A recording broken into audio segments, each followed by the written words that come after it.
Itong Kians na ata ang isa sa pinakasikat na gotohan dito sa Tarlac. Kung Tarlacenyo ka, malamang sa malamang na try mo na rin dito at least once. Pero, sino nga ba si Kian? Meet the owner of Kians, si Nanay Amelia. Nagtitinda lang po ako ng bibingka noon. Tapos naisipan na yung mister ko magtayo ng gotohan. Seasonal lang po kasi yung pagtitinda ng bibingka. Pero yung ganito, araw-araw. Hanggang pinagtulungan po ng mga anak namin, lumago. 164 daw. At dahil nga busy hour dito ngayon sa Kians, hinayaan na muna namin si Nanay Amelia na magtrabaho. Nabanggit nga rin sa amin kanina na si Kian pala ay isa sa mga anak niya na siya rin namang tumutulong mag-manage dito sa gotohan. At doon namin napag-alaman na itong si Kuya pala ay isa sa mga anak niya. Pero siya na nga kaya si Kian? We took our chances and asked him for a quick interview para magkaalaman na once and for all. Ako po yung anak ng owner ng Kian. Ako si Joren.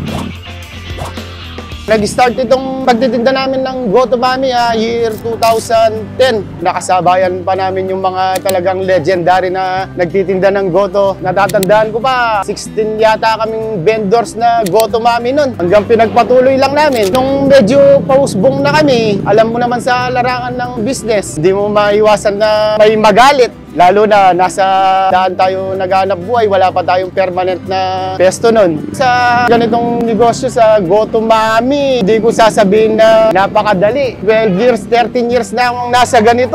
Itong business kasi ito, hindi pwedeng iutos mo lang sa tao, ganyan. Dapat lagi kang nakatutok sa business na to. Family business dapat, ganyan. Kasi yung mga trabador namin, hindi lang 5, hindi lang 10. Nasa 20 silang pumipera dito sa Kians. At this point, hindi pa rin namin nakikilala kung sino talaga si Kian. Buti na lang, tinawagan na raw siya ni Nanay Amelia kanina para papuntahin dito. Kaya naman habang naghihintay, kumain na lang muna kami. Okay, let's attack. Ano muna natin? Sobrang dami. Ano yan kasi pares buto-buto. Mukha siyang buto-buto, maraming buto eh. Tapos ito yung pares na kaya tato pre. Beef, mukha siyang lechon kawali. Lechon kawali kasi. Lechon kawali. Ito naman yung beef. Beef to beef. Tapos meron din tayo Goto Overload. Dami oh. Tapos ito paborito ko. Mami Overload. Yan naman yung lechon kawali. Na pang rice meal nila, no? Ito naman yung kanilang sisig. Ano ba yung go-to order mo ever since? Ang go-to ko ay Goto. Ka-high school ako nun, pre. Regular na Goto lang yung take ko.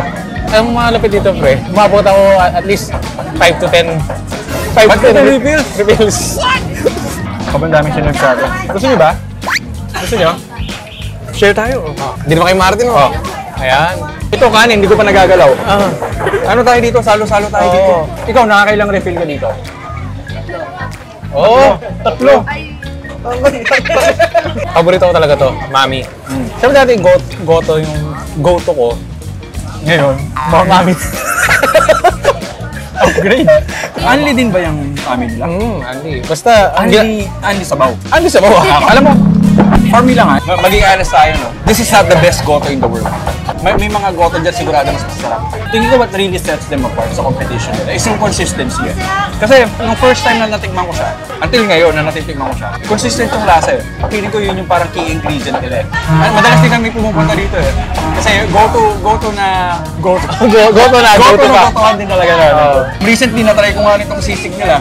Hindi ko alam talaga na meron sila ganitong offer eh. Feeling ko dapat mas promote nila kasi parang hidden gems eh. Sayang hindi na dito. Pagka Kians kasi sinado, majority of the time, Goto talaga ang orderin mo dito eh. Hindi man sila sabing, Goto? Hindi. Tara Kians. Parang halos lahat din ang tinatanong ko ng taga-Tarlac eh. Pag sinabing Goto, ano talaga siya? Sinani mo siya sa Kians. Tama. Maya-maya pa, lumapit si Joren sa amin para i-inform kami na dumating na nga daw si Kian.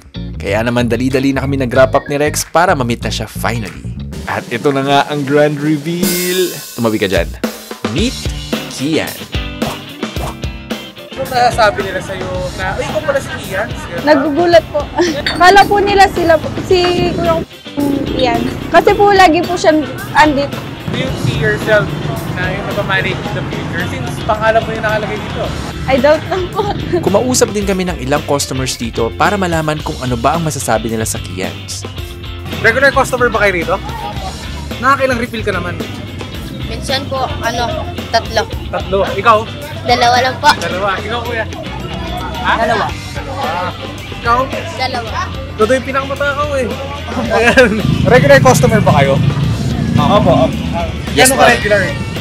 After ng inom, ganun, or after klase, ganun, kasi stress. And then ayun, dito kami kumakain. And masarap kasi yung ano. Mga bago mo eh, madalas. Ano bang special kay Kian's?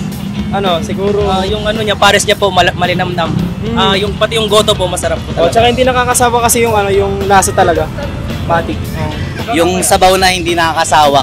Mag 3 times or 4 times kang humingi ng humingi, hindi ka magsasawa.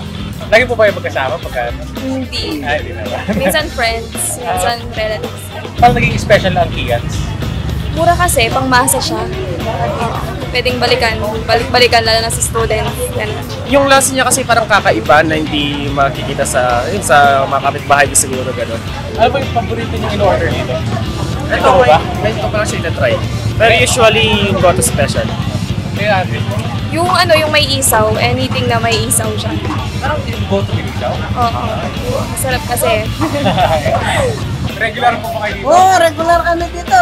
So, nakakailang refill po kayo? 3 lang, 2, ganyan. Para sa inyo, anong special sa Kian's? Ano bang special sa Kians? Yung sangkap, yung special, ganyan. Sa ba customer namin yung mayari nito. Rekanin ko kami. Regular customer po ba kayo rito? Opo. Si atin umalis na, iniwan ka na sa ere. So, nakakailang refill po kayo dito? Nakakatatlo po minsan. So, yun. Pati yung refill kasi mas masarap din. Malinis po tsaka masarap. Malasa. Binabalik-balikan niyo po. Opo. Yan, baka naman. Ikaw, natry mo na rin ba dito sa Kian's? Why don't you share this video and tag someone? Malay mo, ilibre ka niya ng Kian's.